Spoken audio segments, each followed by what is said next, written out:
இது தமிழ்நாடு மக்களுக்காக நான் பேசிகிட்டு இருக்கிற வீடியோ.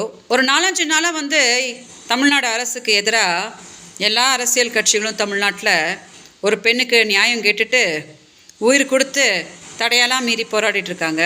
உண்மையிலே பாதிக்கப்பட்ட பெண்ணுக்காக தான் இவங்கெல்லாம் போராடிட்டுருக்காங்க அப்படின்னா எல்லாருக்கும் என்னோடய நன்றியை நான் தெரிவிச்சுக்கிறேன். ஏன்னா அது ரொம்ப நல்ல ஒரு விஷயம். ஆனால் சின்னதாக எனக்கு ஒரு சந்தேகம் என்ன அப்படின்னா, எந்த பெண் பாதிக்கப்பட்டாலும் நீங்கள்லாம் போராடுவீங்களா, இல்லை திமுகவுக்கு எதிரான போராட்டம் அப்படின்னா தான் நீங்கள்லாம் உயிர் கொடுத்து போராடுவீங்களா அப்படின்னு எனக்கு சின்னதாக ஒரு சந்தேகம் வந்துச்சு. விஜயலட்சுமி அப்படின்னு சொன்னாலே 14 வருஷமாக சீமானால் பாதிக்கப்பட்டு இன்னும் ஒரு நியாயம் கிடைக்காம கதறிட்டு இருக்கிற பெண் அப்படின்றது தான் உலகத்துக்கே தெரியும் இல்லையா.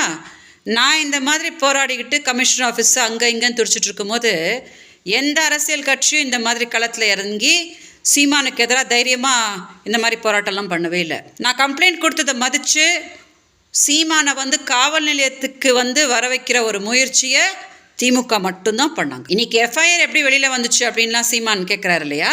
இதுக்கு முன்னாடி ஆட்சியில் இருந்த அஇஅதிமுக கிட்ட போய் நான் கம்ப்ளைண்ட் கொடுத்த போது கமிஷனர்கிட்ட இப்படி கொடுத்துட்டு இப்படி வந்த ஒரு அரை மணி நேரத்துக்குள்ளேயே அந்த எஃப்ஐஆர் காப்பி வெளியில் யூடியூப் சேனலில் டெலிகாஸ்ட் ஆகி என்னைய கேலியும் கிண்டலுமா பண்ண போது இதே சீமானெல்லாம் இந்த கேள்வியெல்லாம் கேட்கவே இல்லை. இன்றைக்கி பெங்களூரில் விஜயலட்சுமி ரொம்ப சந்தோஷமாக இருப்பாங்க. ஏன்னா சீமான் 50,000 ரூபாய் கொடுத்துட்ருப்பாரு அப்படின்னு யாரும் நினைக்க வேண்டாம். ஒரு மாதமாக நான் ரொம்ப உடம்பு சரியாமல் இருக்கேன். ஒரு சர்ஜரி கூட பண்ண வேண்டிய ஒரு சூழ்நிலையில் நான் இருக்கேன். கர்நாடகாவில் இருக்கக்கூடிய என்னோடய நண்பர்கள் தான் என்னை பார்த்துட்ருக்காங்க.